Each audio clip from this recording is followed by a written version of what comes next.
Okay, so this is a webinar to talk about what hurts, right? As humans, we have a lot of hurts. We have a lot of different ways that we grow. I always say that we grow in 7 ways, and I'm kind of adding my own eighth component to it.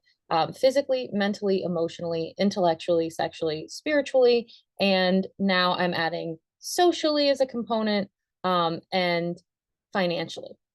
In this webinar today, I want to cover the 5 components that I feel most equipped to cover, and that is emotional, mental, intellectual, sexual, and spiritual. And I'm going to cover it in that order. The other 3, financial, physical, and social, is not going to be covered today. As it is, this is a wealth of information that you're going to get. And I do hope that it is helpful, because what I want this webinar to do is help you to raise awareness about what you may not even knowingly be sort of suffering from. And I say suffering loosely because you might be just functioning out of it and not even know about it, right? And so a lot of the times they say hurting people hurt people. Most of the time, the people don't even know they're hurt, right? And so that's why I wanted to do this What Hurts webinar, to help you kind of diagnose these things that people don't talk about, right? It's very easy when you're physically sick to go to a doctor, but when you're emotionally sick or spiritually sick, you might not even know about it, right? And so I want to dive right in. I don't want to waste any of our time. Okay, there we go. And so if anybody comes in while I am recording and talking, we'll just let them in. Otherwise, we will just go on. And if there are any questions, just pop them in the chat. So what hurts, right? Let's overview this webinar, right? I want to talk a little bit about who I am. My name is Dr. Michalina Eichel, and I really always thought I was very self-aware. I thought I was really like on my path. I always knew what I wanted. And what ended up happening was I functioned out of my own hurts that I didn't even realize were there from when I was a child and when I was a teenager. And what helped me to figure that out was getting smacked into a jail cell October 6th, 2018, from doing something very, very stupid, which was sending a nude picture to one of my students. It was a very stupid idea. And it was very much so out of an emotional, sexual wound place, which I don't know that I'll go into here, but I do talk about my own story. And part of, I think, the importance of being authentic and having your authentic voice is being able to own your story, the good, the bad, and the ugly. And so I definitely help my clients do that because it is important. If you can't talk about it, you haven't healed from it yet, right? And so I realized that there were a lot of people trying to tell me who I was. And I asked myself, I was like, am I these things they're saying? And I was like, no, like that's never been me. It's never been true to me. And so what really started was well, who am I? And what I found to be true was kind of the same things that have always been true about me. I am somebody who wants to teach people. I am somebody who wants to help people. I am somebody who is very intellectually inclined. I am somebody who enjoys growth and transformation and the deep questions of life. I'm an analyst. I analyze all the time. It's like you can't help but get that when you're talking to me. And then some of the more like character based stuff about me, I am somebody who is very bold. I am somebody who is very open minded. I am somebody who really values being authentic, searching for truth, wisdom. Those are things that are very, very true to me.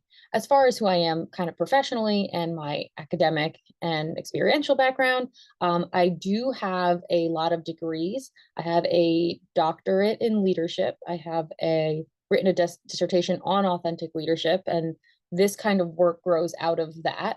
I think it's very important for people to be authentic steward leaders, which is to say authentic to who you are and steward to who God is. And so for me, that's always kind of where I show up, is help you come home to self, help you come home to Christ. I do have a background in education, literature, and theology. I have masters in those. And then I did teach for 7 years.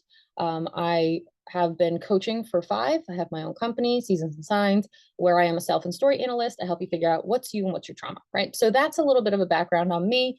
Everything that we're going to talk about, I have been through, I have worked through, People have helped me work through. I have helped people work through. So it is just a people helping people kind of a system that we have here, right? So let me get in to the meat of our conversation, which is the emotional, mental, intellectual, sexual, and spiritual wounds that I want to cover. And it is wordy. I'm not going to read it all off the slides.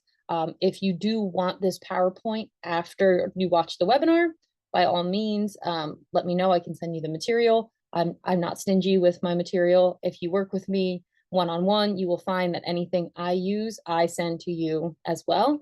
I think knowledge is pregnant. It is something that grows, and it really, I don't get threatened by people having my materials because it's all out there anyway. So I don't worry about it. So when we're looking at emotional pain, and that is where I want to start, because we are way more emotional creatures than we realize. And when we are in the midst of our humanity, we get hurt so much more often than we realize.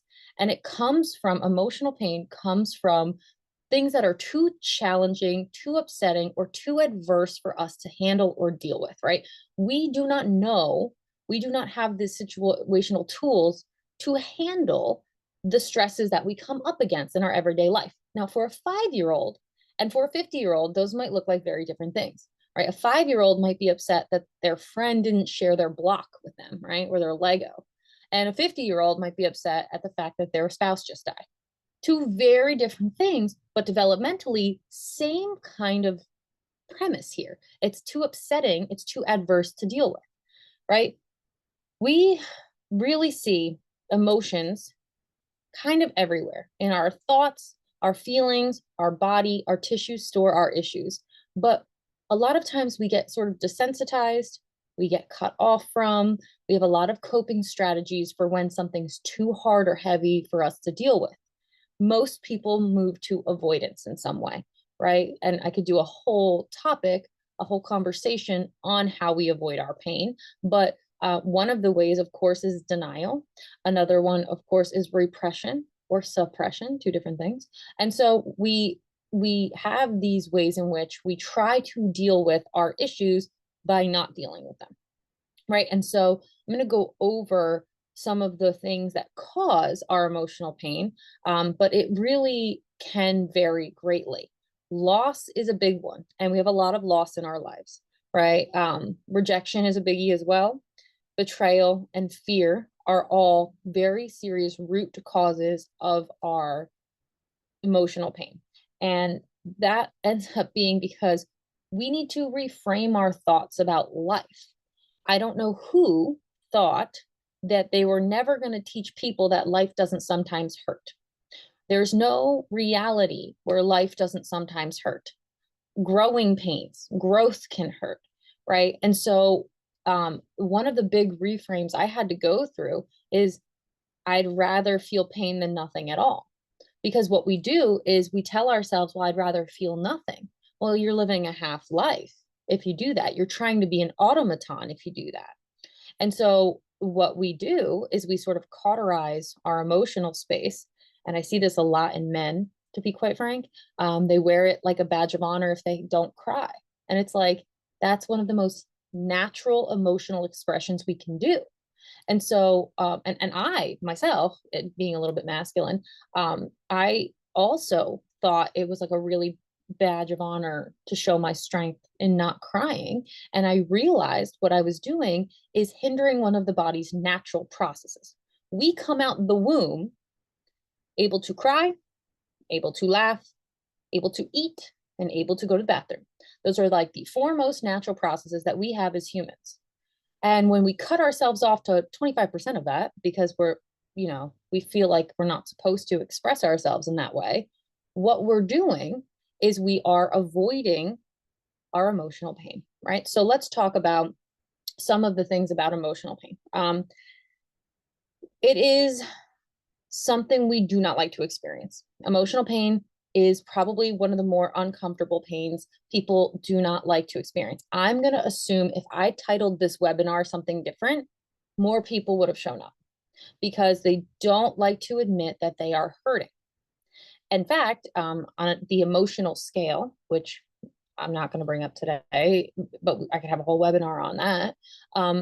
Sadness, hurt is under anger.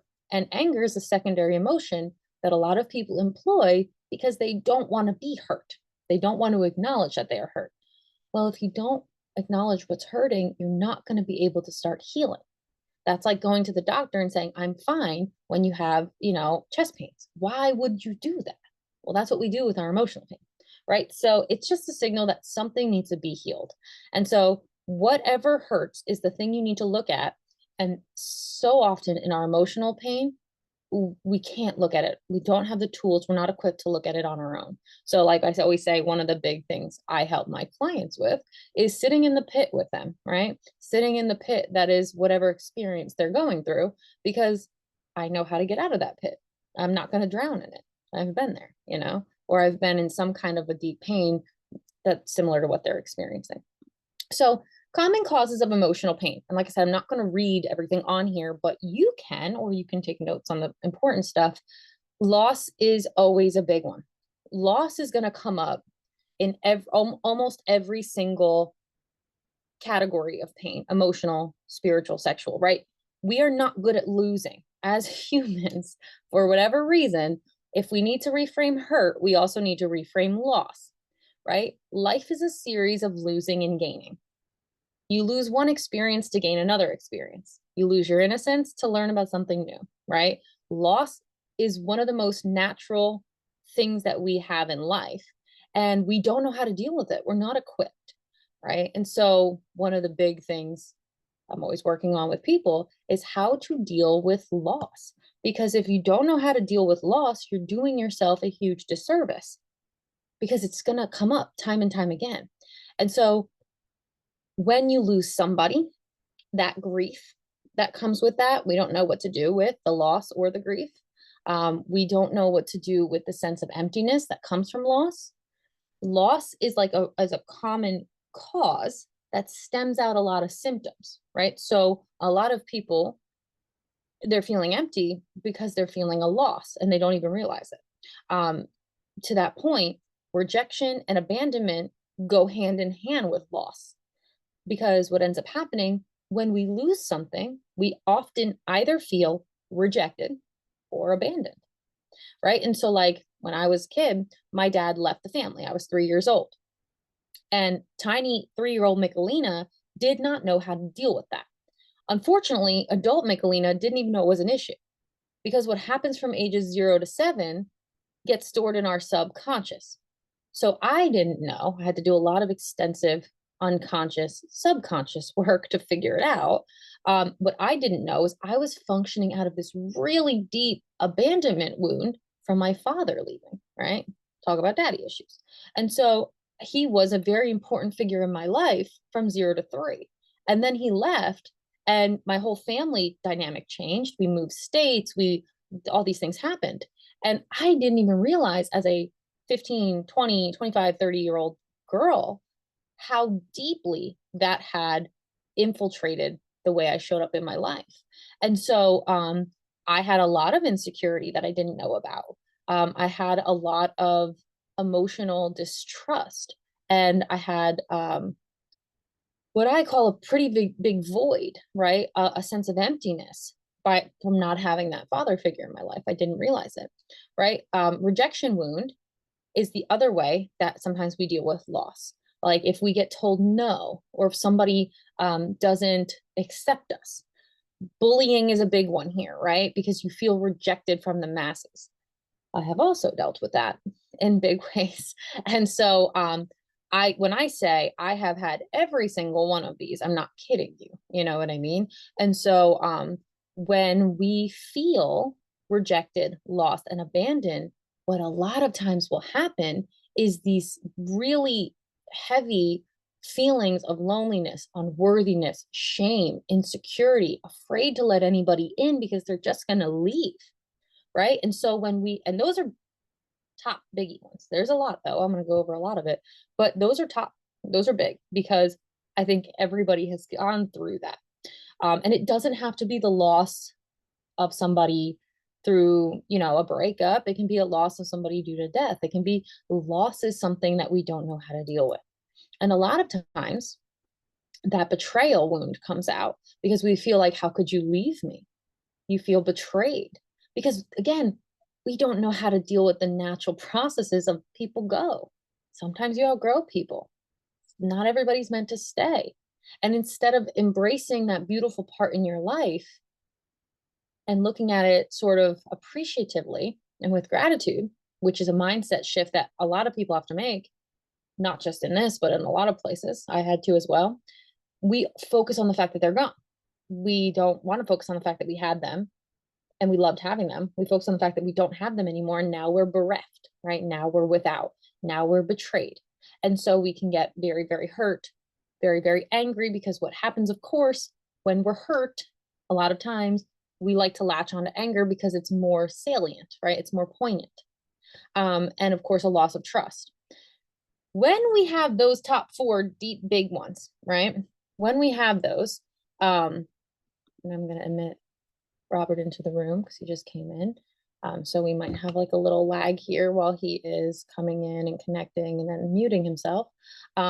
When we have those top four biggies, we usually have a very deep core wound, right? Deep core wounds really tend to, hi Robert, really tend to be something we internalize and then we think is our personality and we act out of. So when I'm rooting through the, hey, what's you and what's your trauma? There's a big one when you've got a core wound of loss, abandonment, rejection, betrayal, right? And we have to pull that out because what you tell yourself is, I'm not lovable. What's wrong with me? Why does anybody want to be around me? Those are the things you're functioning out of. And then you wonder why you're alone or why you don't fit in or why. And it's this really sad self-fulfilling prophecy that we do. And that's not how you were created to be. You know, we're human. And the truth about being human is that we're interconnected, right? And so we all need each other. And the lie of you're not worthy of being loved or you're not worthy of being around, if you are resonating with this, if you have these, and I don't know many people who don't, honestly, to some degree, some have it more seriously than others. If you are resonating with that, then you have to understand the truth of the matter, which is that nobody is meant to be alone. We don't exist in a vacuum. We're communal creatures, right? And so part of my job is to reflect back truths to people, right? And the truth of the matter is you're human, you have emotions. Bam, truth. Any other thing you try to say is a lie. Oh, I don't have emotions. No, yes, you do. You're just cut off from them, right? True. People are supposed to have people. Oh, well, I don't need anybody. That's a lie, right? And these are the lies that we tell ourselves, the beliefs that we function out of that do us no service, right? And so disappointment, feeling unseen and unheard, and criticism and judgment, those are things that we kind of bring on ourselves a lot of times. We can be our own self-critic, or we can take and internalize the judgment and criticisms from others, specifically parents here is a big one. And so if you're never good enough for your parent or your parental figure, you might really internalize that, which will affect your self-esteem. And so when you do that, you become a critic, because at least if you're criticizing yourself, it doesn't matter who else is criticizing you, right? And I got to a place where I was doing that, right? Where so many people were criticizing me all the time in my society, I was so bullied as a kid that I just started criticizing myself, and I was never good enough for me, because then I didn't care if I wasn't good enough for them, because no one held themselves to the standards that I held myself to, right? Feeling unseen or unheard. This one is tough because we don't have a lot of safe spaces to feel heard and seen, right? This is why we have a very shallow society. And so when someone says, hey, how are you? You say, I'm fine. You're not fine. But you know you're not safe enough to tell them what you really are, right? And so we default to the shallows. I'm fine. Everything's great. Now, when I started doing this work, there were so many things I worked on, and I can't even, but one of the things was speak the truth in love. So if somebody asks me how I am, I do not tell them I am fine if I'm not fine. Not anymore. I used to. What I had to do when I was in therapy back in 2018 And I was on the news that morning, right? Like I was the news. And my therapist was like, "How are you today?" And I'm like, "Oh, I'm fine." She's like, "Michaelina, I saw you on the news this morning. Like, you're not fine." And I was like, "No, I am fine," because all I knew was how to be fine. Because if I wasn't fine, then what was I? Falling apart. And I didn't have time for that, right? So she gave me this list of emotions with faces on it, right? And then I was like, "Oh, I'm depressed, I'm upset, I'm embarrassed, I'm ashamed, I'm worthless, I'm unworthy, I'm this, that, and every single one I was feeling." But I didn't allow myself to have the language because for so long I had been unseen and unheard, and I wasn't able to express that. And so we internalize that and we just function, right? We function. And so then we wonder why we feel alone. It's like, well, you never let anybody in because you don't know how to let people in. And disappointment is a big one. We set ourselves up for failure when we have these sort of expectations. 9 times out of 10, your expectations are gonna not be met on the thing, right? And so expectations are almost like assumptions. It just is better sometimes if you don't do it and you just let the thing be what it is. That was a whole different getting very present skill, right? You have to get very present. And so when you expect too much, you're putting unfair standards around a thing. And this is a huge problem in society now, where people have these unrealistic expectations of what relationships should look like. And it's like, you think it's going to be a rose garden. It's not. Relationships are tough. More common causes I'm just going to go through. And like I said, I like to hit the biggies first and then just kind of give you, this is for your self-awareness and your self-reflection. So if any of these sound like they apply to you, take a note. If you're not taking notes, maybe jot it down in your phone. This is for you here. I've already done this. Guilt and regret is a big one. So many people regret their past actions, and it's like you can't change it. So you just have to learn how to accept it. And that is a very hard thing for people to do. On that point about expectation, the failure to meet personal expectation is a big one. We start to get into, we talk about fear and anxiety and jealousy and envy. Also, when we talk about mental um, sort of wounds, because thoughts create feelings. And so what ends up happening is if you have kind of ruminating thoughts that are fear based or, envy based, you will naturally feel anxious and jealousy, right? So those kind of go hand in hand. We'll talk a little bit more about those on the next slide as well. Any kind of disconnect, isolation is going to be tough for us because we are communal creatures. And one that I see literally all the time with everybody I've ever worked with and kind of everybody I've ever talked to is unresolved past experiences.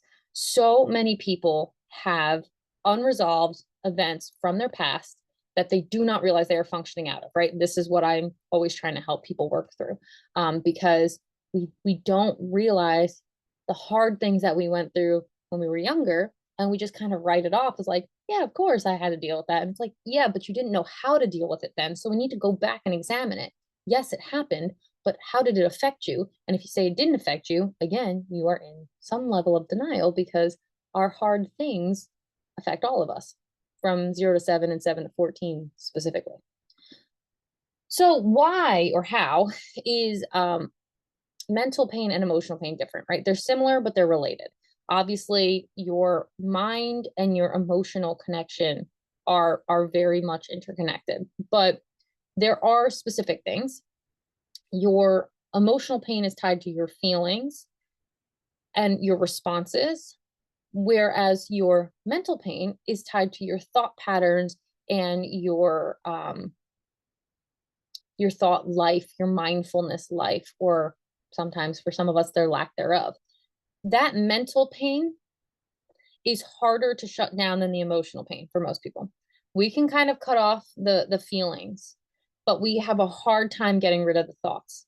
And a lot of times that rumination of thought pattern happens before bed, right? Like you're like a beehive before bed. So many people can't sleep because of the things they're thinking about. So kind of getting ahead of myself here, but rumination is a big one. Rumination, if you dwell on your negative thoughts, if you dwell on a conversation you should have had but didn't, if you dwell on something you did or didn't do, it takes about 15 seconds of a thought for a feeling to attach to it. And so if you ruminate a lot negatively, which is always the case for people, the negative emotions are going to come. The thoughts and the feelings are very, very much so linked. Like I said, trauma is just adversity, difficult situations in your life that you were not equipped to deal with. And that happens to all of us. I talked to someone one time, they're like, well, I don't have any trauma. And I said, you don't know what the definition of trauma is to even say that. Go look up the definition of trauma. And the definition of trauma is adversity that you're not equipped to deal with. And then she was like, oh, I guess I do have situations. And I was like, yes, like, of course. That's just normal, like that's life. And if you don't deal with it or effectively deal with it, you'll end up having sort of maladaptive coping strategies. Don't wonder why so many people are out here doing drugs, having sex, gambling, trying to fill the emptiness inside of them, because it's like you're empty inside and you don't realize it. And you're empty inside because you cut yourself off from your emotions because your life was harder than you wanted it to be. And everybody has a life that's harder than they want it to be, because we all kind of want to not suffer. We don't want to feel pain. I talked about that in the beginning. So what ends up happening when you have too much mental pain and you are smart and you get older can lead to this kind of existential suffering. What am I doing here? What's the point? I don't want to live. Do I want to live? Why do I want to live? I didn't sign up for this. This is too hard. This is too heavy, right? Those thoughts will always lead somebody down a negative path. Despair is a big one. Despondency is a big one. Confusion is a big one.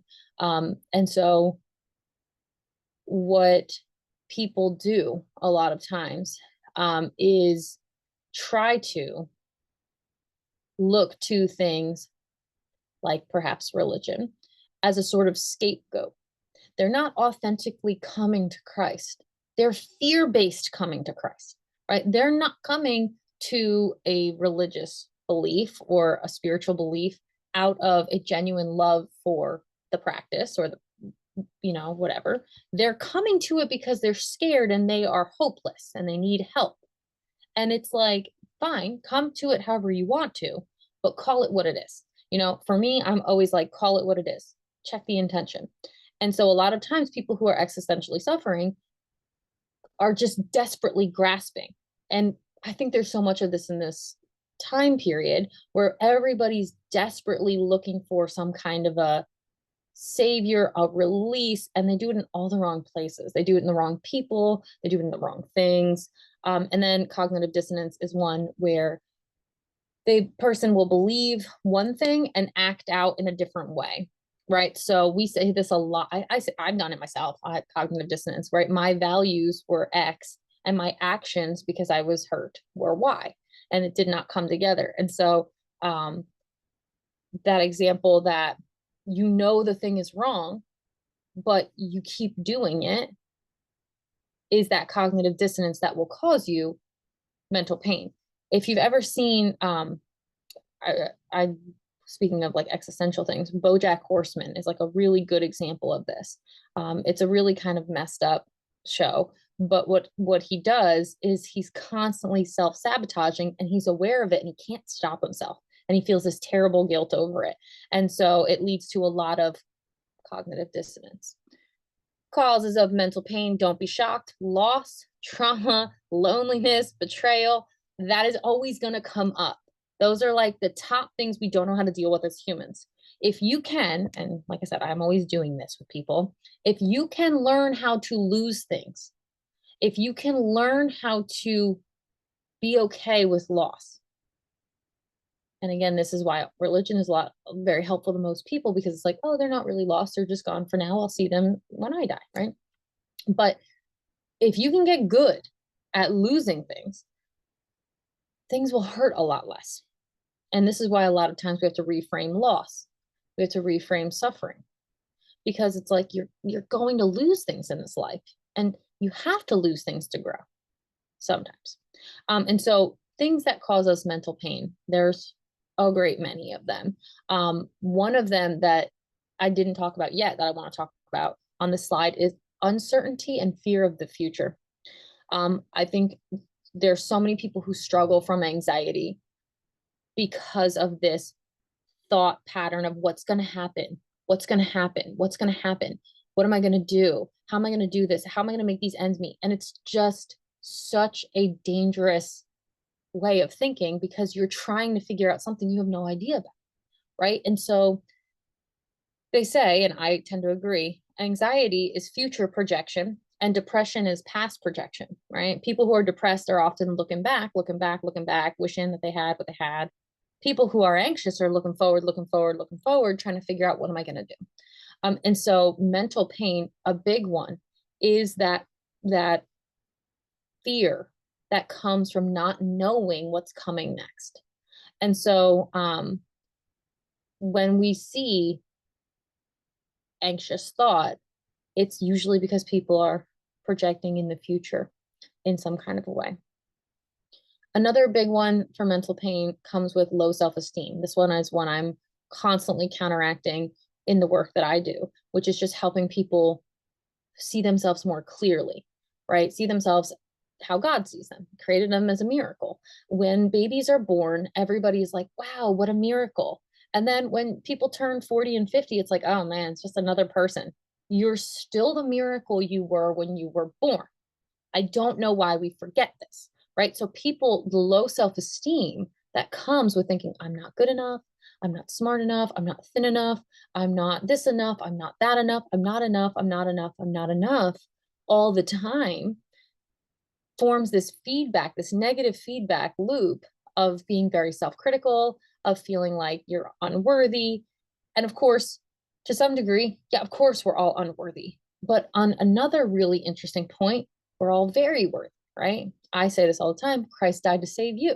So of course you're worthy, but he had to save you because you were too unworthy to do it yourself, right? And so it's this constant tension of, you are both a miracle and a masterpiece, and just like everyone else, and a work in progress.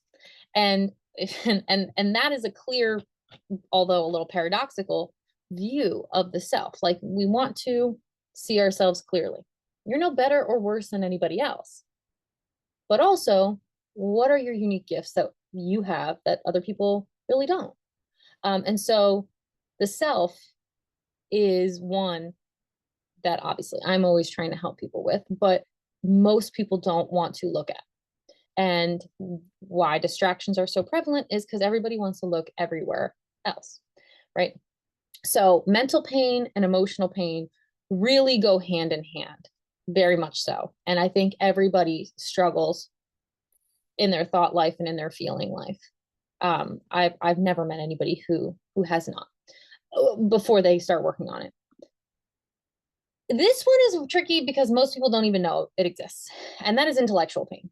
Most people, a lot of people, I won't say most, a lot of people don't even realize they have like a school wound where they were told or treated like they were too dumb, or they, they're not smart, or you're only smart if you have a degree.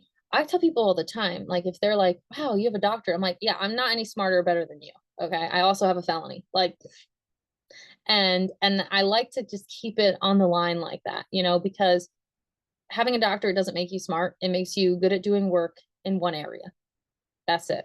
And so it's this idea of, I'm not smart enough to do that, right? And I call it a school wound because a lot of times that happens in school. It sometimes happens at home, right? I know that my dad did a thing all the time because he has a lot of, all the pain, but he has this intellectual pain where he feels inferior because he's super smart, but also he dropped out of ninth grade, right? And so now that I've got like 5+ degrees, and there are plenty of places where I lack common sense or my brain just doesn't work that way, he will often, when he sees that he's better in a place like mathematics than I am, he'll be like, I don't even know why you went to school for all those degrees. You lack this, that, and the other thing. And I'm like, cool it, guy. Okay. We all lack gaps in our knowledge. And also, just because you have intellectual pain, don't mean you're going to project it on me. Okay. Because I don't. But of course, most people don't even realize that they have that intellectual pain. Intellectual pain has to do with feeling like you are not smart enough. And and that's kind of a thing I see a lot when I talk to a lot of people. So it comes to needing to seek new challenges, which a lot of people don't want to do. It comes to engaging in learning, which people don't always know their learning style. On my YouTube, if this is something that appeals to you, there is a thing when I was getting my master's in education, I was one of my favorite things about that process, and it was Gardner's theory of intelligences, right? And what Gardner theorizes is that people learn in 9 different ways. Originally, it was 8, and he added a 9th. And I have that on my YouTube if you want to check it out. It's at the links in my bio, or you can just look up Dr. McLena. But there's 8, 9 different ways people learn. And if you are linguistically inclined, such as I am, you're going to be great at school. But if you're spatially or kinesthetically inclined, you are going to hate school because you want to be out and about, and school confines you, right? So the intellectual pain is a really interesting one. And so what ends up happening is that if you feel like you're not achieving things intellectually, if you feel like you are in a role that you don't deserve, if you do not understand something, those are all causes of intellectual pain. Now, I will say the lack of understanding or confusion is one that when that happens with me, it is automatic. I'm getting frustrated. And I realized I had to do a lot of work on this. If I'm frustrated, it is almost always because I don't understand something or I can't do something. Those are like the two, like I will be frustrated. There are certain emotions, and this is something, like I said, I work with my clients on one-on-one to figure out what emotions are you more apt to do. Like I'm more apt toward shame. I'm more apt toward frustration.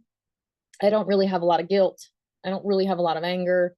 Like I know the emotions I'm kind of geared toward. Lack of understanding or confusion, I know, is one that it'll get me frustrated very quickly, right? Intellectual stagnation is something I don't even experience because I don't allow myself to. I am never not learning. I am never not learning. So, like, there are certain things when you know the causes of the intellectual pain, if you have it, and if this doesn't apply to you, then, just take it as information. But if it does, then perhaps you want to examine where it came from or why, right? So, failure to communicate ideas effectively, that is one I see a lot because a lot of times people are so smart, they can't communicate effectively. I feel like Elon Musk does this a lot. He's super smart, and listening to him talk is like very difficult because his brain is going so fast, his mouth can't catch up. People who have any kind of cognitive disorder or disability, right? ADHD, ADD, blah, blah, blah, blah, blah, blah. Dyslexia will probably have intellectual pain because they're going to feel intellectually other and they weren't embraced, right? They were outcasted. And so I see a lot of times where people who have learning disabilities feel like they are disabled from learning. And it's like, that's not true. You just need to take what you have and work with it in a way that works for you. And this is why I'm always trying to help people, teach people about themselves, because you have to work with what you've got so you can get to where you need to go. And that's different for everybody, right? And then on the flip side is that loss of critical thinking, right? So I've seen this happen when women get pregnant. They lose some critical thinking ability. Like mom brain is a real thing. I saw it so often when I was teaching because so many women in the department were getting pregnant and they were just like their brains were soup. And obviously the science has shown it now, the neuroscience, that women's brains alter when they get pregnant. But also as you get older, cognitive decline, if you have some kind of traumatic brain injury. So intellectual pain can hit at any age. It can hit when you're young, when you're old.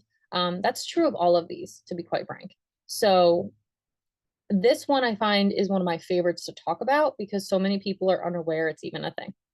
Um, and like I said, I'm putting in so much information, but I'm not going to cover it all. Um, I will cover on this one the exposure to dissonant worldviews. That one I have found people who suffer from like existential kind of core issues have a hard time intellectually when there are different worldviews. I used to tell my students, if you have a sophisticated mind, you can hold multiple contradictory points and argue them as true. It doesn't mean you believe they are true.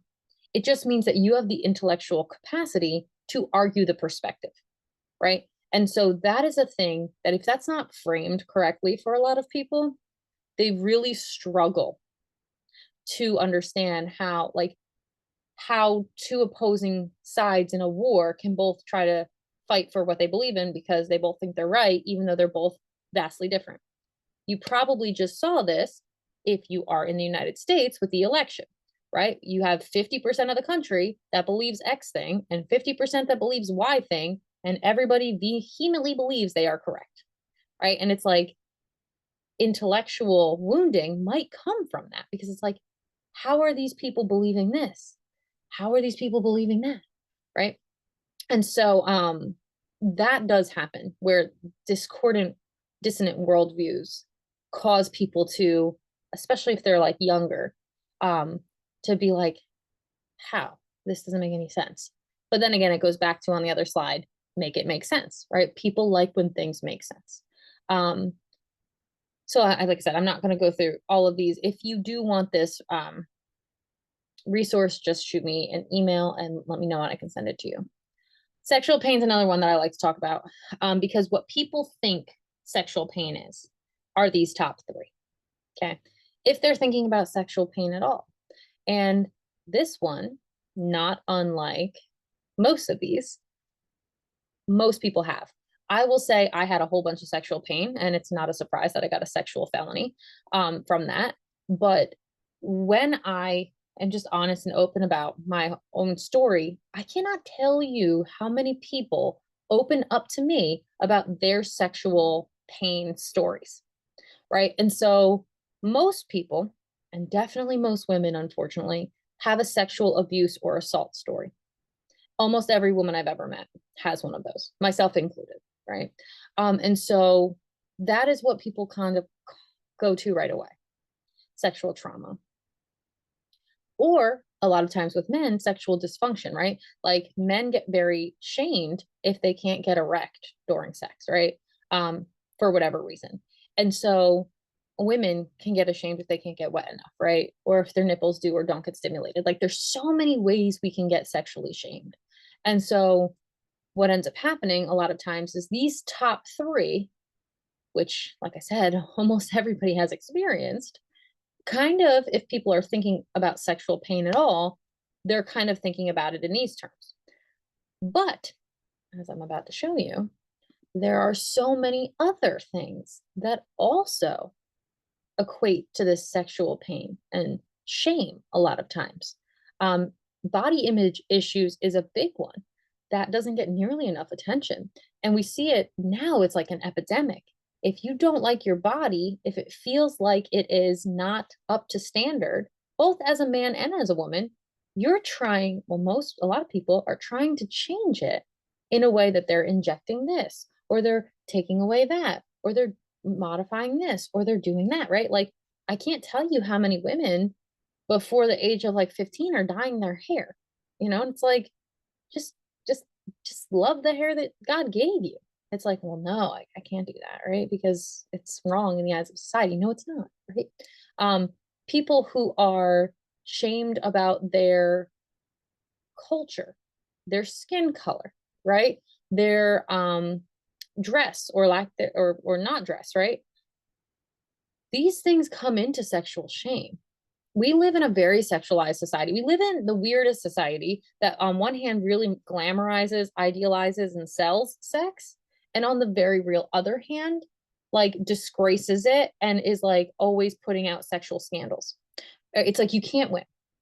Specifically as a woman, you are like the Virgin Mary or you're like the Mary Magdalene whore kind of paradigm. It's like you can't win. And so that that is very pervasive in our society, and it gets internalized, right? Because like, is your body count too high? Is your body count too low? Either way, you have done something wrong, right? um a lot of times a lack of consent is a sexual pain, right? And I know that was true for me because that's how I lost my virginity. I told him no 45 times, and it still happened, and I didn't want to have sex with him. That lack of being seen and heard, right, from that emotional pain, and also that lack of um being listened to. And I was 14 when it happened, colored how I said no or stopped saying no, because no one listened to it anyway, for the next 20 years, right? And so that was a sexual shame, a sexual wound that I had no idea I even had at 14. And it came out when I was 28, when I should have told somebody no who asked me for pictures, and I did not. I said, yes, here they are. You want them, you got them. Right. Because that was just part of my emotional sexual wounding. And of course, got me in a lot of trouble. And so when we're looking at sexual shame, sexual pain, it's more than just trauma, abuse, or dysfunction, right? It's all of these things as well, which again, I don't really know anybody who hasn't experienced this, at least one of these to some degree. And the other one I want to talk about is that rejection or incompatibility in sexual relationships. That one I see a lot now, where people internalize the rejection they experience from sex and they think there's something wrong with them, right? I see it with women who get cheated on. They're rejected in their sexual life and they think there's something wrong with them. The emotion and the sexual shame go hand in hand here, right? And it's pervasive, and I don't know how many people talk about, and so if this is something that is resonating with you, I'm just going to say right now, if you've listened this far, right, you've been on almost an hour, and you're like, wow, this resonates and this resonates and this resonates and this resonates and this, do the self work. Do the self work, because you've got wounds that need to be worked through. You've got things that need to be healed, right? And like I said, I don't know anybody who doesn't. Lord knows I have probably examples for all of them. Other things that are sexual pain wounds. And again, it's starting to come in vogue now, but the unrealistic standards of sort of pornographic material. We see it with like social media now. We see it with OnlyFans. Like, I can't look at Instagram or even any social media without seeing women just in bikinis with perfect hourglass figures. And it's like, I'm never going to be that. And for me, that's fine. For an impressionable 15, 20-year-old, it's not going to be fine. They're going to modify their body to look like it. Look at Kylie Jenner, right? She started modifying herself at 15 years old. And that's glorified in society. And it's actually sexual wounding that people are functioning out of, calling it authentic to them, right? And it's a mission I have, as you well know. That's not authentic to you. You are functioning out of your sexual pain and calling it authentic. What's authentic to you is the body you were born with. When you think these unrealistic expectations are authentic to you, they're not. That's the opposite. It's inauthentic, right? We live in a society that's making lies truth, and it's not. And so that's a big one. Of course, that affects men too, because we have so many men who are addicted to porn.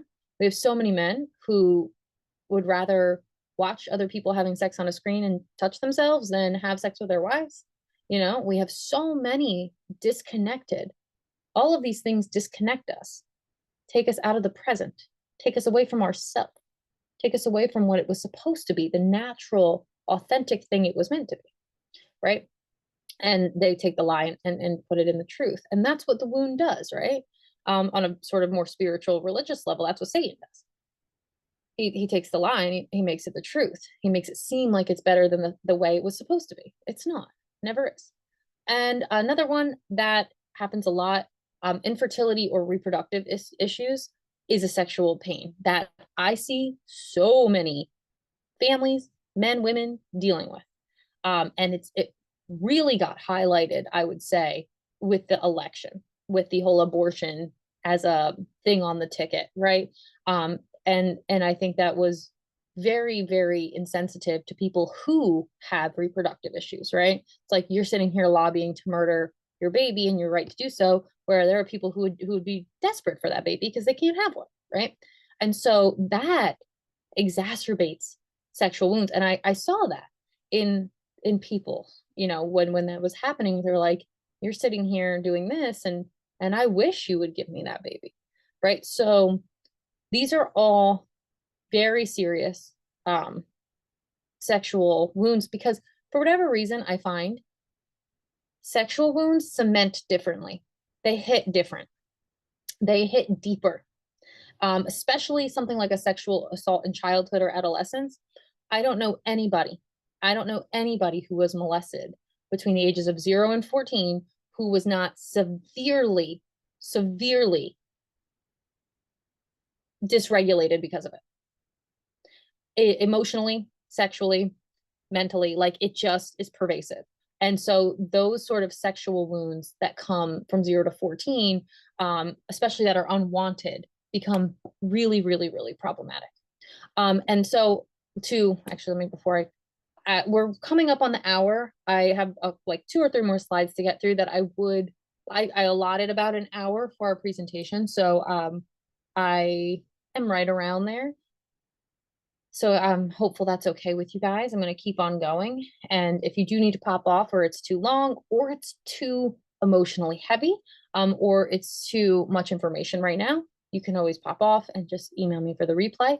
But I'm just going to follow to one that is always the most, I'd say, existential, which is spiritual hurt, right? Spiritual hurt, and I call a lot of times this one the church wound. There are so many people out there who are spiritually hurt to the degree that they don't even want to talk about, like, as an example, Christ or the Bible, because they were raised in a certain amount of way and they were wounded in that process, right? I to talk about the spiritual, like, if you think Satan's not in the church, you're wrong. Like, of course he is. If you think that there's not people who are hurt and hurtful in the church, you're wrong. Of course there are. People are people at the end of the day. And people really do operate out of their wounds without realizing they're doing so. And so things that we see that can really show us our spiritual hurt. Not a shock, guys. I told you this was coming. Grief and loss.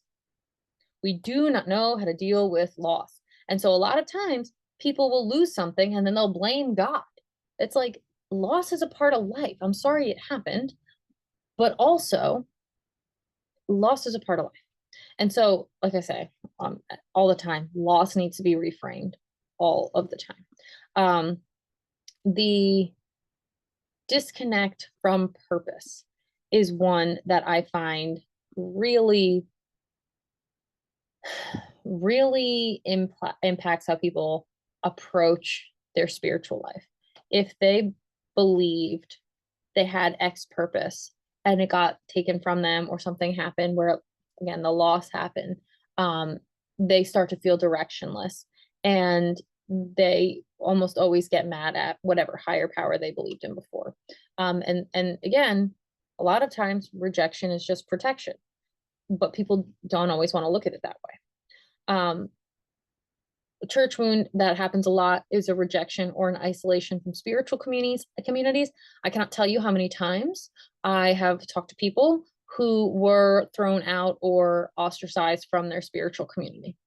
And when that happens, instead of seeing it for the blessing it could be, or the fact that it was just how they were or whatever. They're always mad at the church. They're always mad at the belief, right? And so that one happens a lot. And another one that is kind of like the intellectual wounding of like disproportionate worldviews. Moral and ethical conflict is one that will trigger spiritual pain for people, right? It's like, how can I believe in a God that allows cancer and murdering of babies? And of course the response is, well, we have an enemy here, right? But people tend to look at it at that sort of one-sided view of like, I don't think killing is right, so I don't believe in any kind of spiritual, yada yada yada. And again, to that point, one of the big things I'm always trying to help people do is realize the fundamental truths of what it is to be human and what life looks like, right? Because there is loss in life. And so a lot of times people have these beliefs that they build a whole identity or construction around, and it's like a false paradigm. If you've ever read Plato's Allegory of the Cave, that is a very good example of that. When people believe things that are not true and build a reality around it, right? So I find that happens a lot with the moral or ethical conflict. Other things that can really bring about the spiritual hurt is when people feel abandoned. And again, these all go back. That's why I started with the emotional wound, because abandonment is one that happens a lot. The other one that happens a lot is loss. And that's why I started with them, right? And so people, if they feel abandoned by God, it's like, I don't hear from God anymore. I don't, it'll bring up a spiritual hurt, right? When people are manipulated or harmed in the name of religion or spirituality, right? That happens a lot. And unfortunately, it really shouldn't, and it does, where spiritual leaders take advantage of perhaps their congregations in ways that they certainly should not. And it is a sort of spiritual manipulation. And they say, well, if you love God, you'll do this. And it's like, no. I see that a lot on TikTok. It's like, oh, if you love God, you'll watch this for 30 seconds. No, that has nothing to do with, no. I do love God, but I don't want to watch you. So you're not going to guilt me into, no. And people try that. They do. They use God as a manipulation tactic, which it does lead to a spiritual wounding, right? One that I think happens a lot is the internal conflict between spirituality, what you read or what you think, and also how you want to act, right? Because the flesh is weak, even if the spirit is willing. And so that conflict sometimes can be too much for a person to bear. And it's like, well, I want to be good, but I keep being bad. And that sort of conflict makes them spiritually wounded, because it's like, oh, well, I'm such a bad person, right? It's this sort of spiritual guilt. And it's to convict, not to condemn. Your spiritual walk should be to help you, raise you, give you hope and a future, not condemn you and keep you in your sin. Like, that's not the point. And so the intent is important. I say this all the time, right? But that does happen a lot, where people are like, I'm so bad, I can't ever be good, I'm just going to stay bad. It's like spiritual wound, right? So actually, and one more I'll just talk about here really quickly. We have the time. The loss of connection to nature was one I was studying the other day, and someone made a very interesting point about how we are more anxious and depressed because we are less connected to nature than we've ever been before. And I think that is true. If you look at any of the science behind it, we breathe in what nature breathes out, and nature grounds us out. Our electrical charges in our body get grounded out when we go put our bare feet on the ground outside, right? And we don't do that anymore. People don't do that anymore because we have shoes and we have houses and we have socks and we have all these things that keep a barrier between us and the earth. But nature is the most natural thing we've got, like, for all things natural, look to nature. There's a beautiful order in nature that is cyclical, is seasonal, it's set in its motion, and so that loss of connection to nature really does kind of create a sense of spiritual disassociation and a sort of a spiritual wound there. So I hope this is all very helpful to you, because like I said, it is to raise your awareness on all these ways that we get wounded down here in this walk. It is a very heavy thing to be human. A lot of times it is a very hard thing to be human, and we have a society that tries to make us anything else, tries to make us objects, tries to make us robots, tries to make us not who we are. And so I have a program I like to call Living Libraries. That is a 12-week program. This is how you, one of the ways you can work with me. I do have other options on my website, www.selfandstoryanalyst.com. But if you do find that you've resonated with a lot of this, then you might want to invest in working together, because I will help you move through these wounds and really uncover who you are. That's the whole point of it. Who you are, what you want, the things that are limiting you and keeping you from being that. We're going to talk about all of these sort of emotional, mental, intellectual, sexual, spiritual things. And so what I do, the program is 60 to 75-minute Zoom session. So it would be not this. This is me teaching. This is not me coaching. But it would be a Zoom like this, and it would be me and you chatting. And so I have a framework that I use, especially in those first 4 weeks, where we really look at who you are, and what your values are and what your character is. And we get into that very strongly in the first 4 weeks. And then we kind of move into the next 4 weeks, what it is that is emotionally, mentally, intellectually wounding you. And then we really move into, okay, where are we going from here? It is unlimited chat, but it is weekly Zooms. I do like work to be done at home. And like someone said to me the other day, they were like, I want to work with you because you do deeper analysis than therapy. Yes, I do. Yes, we do. We talk about life, talk about the things that matter, and we talk about the depth that is you, right? You will absolutely see yourself more clearly. You will be more authentic. You will be more of a steward, and you will be a better leader, because that is what my expertise is in: authentic steward leadership. And so it is normally a $3,000 program, right? $1,000 a month breaks to $250 a meeting, which again is just therapy prices. But because you are here and you've already done some of the self-reflection work, that makes life easy for us. And so if you are interested, let me know, and it'll be a half off. So instead of the 3,000, it would be 1,500. It would be 500 a month.